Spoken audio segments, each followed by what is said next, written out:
Okay, today's job is we've got to change the receiver, liquid receiver on both of these units because they're both leaking, and we've got to change the pressure switch on this unit because it's buggered.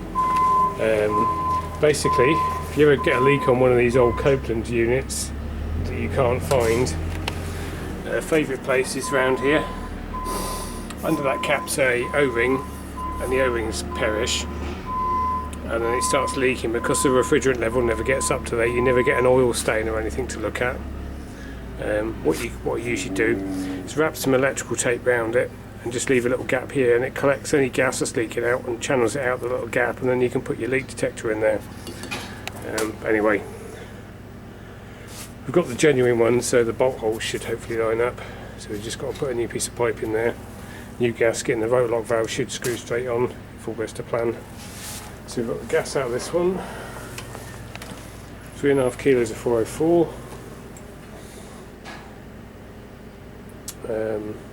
We just want another little buzz with the recovery machine because it's come up a bit.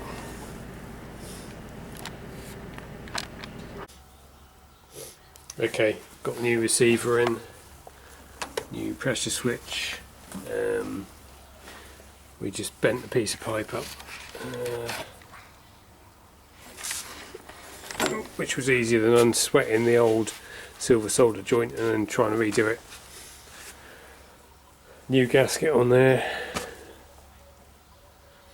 Yeah. Okay, that's back up and running.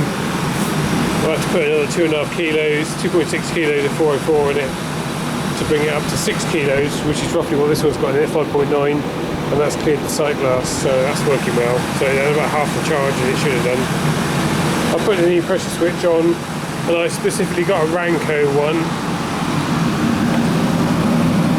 so the connections would be the same, and I checked it, and I thought yes they are the same, and now I've checked it again, they're not the same.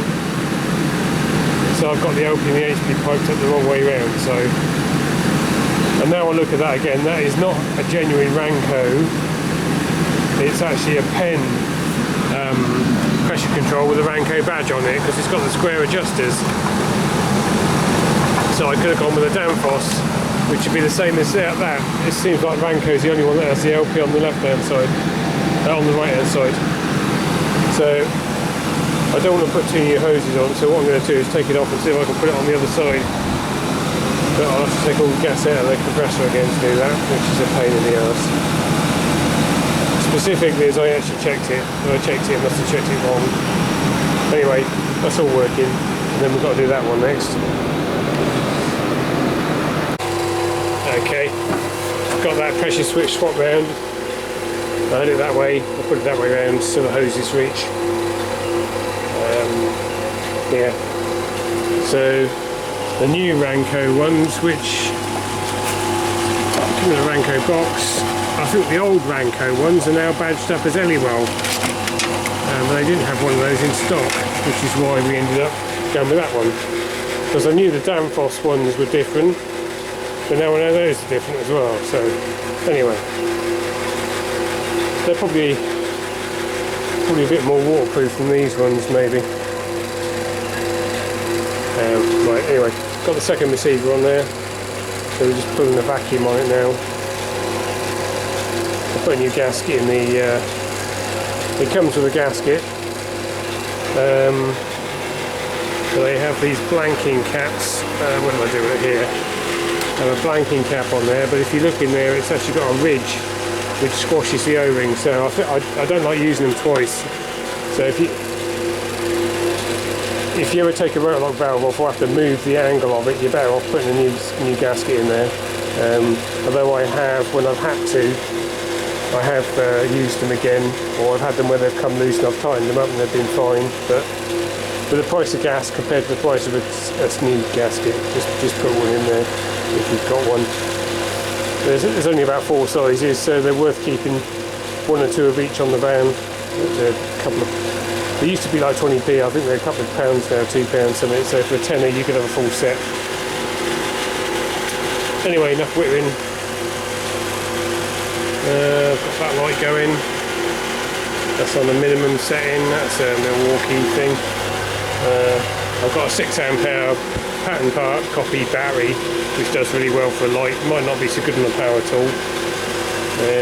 My lead light. And I've got that little torch there, so I can see what I'm doing. Yep. Okay, that's that cap, and that's the O-ring. And it's like a sort of tapered bit there for the O-ring to sit, and they should be round. If you get a new one, they're round, and then it's got an internal thread. But I've never been able to buy anything that would screw in. It would screw in and go tight, but it would never be gas tight. And you can't get these O-rings anymore, because the company that made these, I don't think it exists anymore. Anyway, right, it's all back together and running. Just got to finish adjusting the expansion valve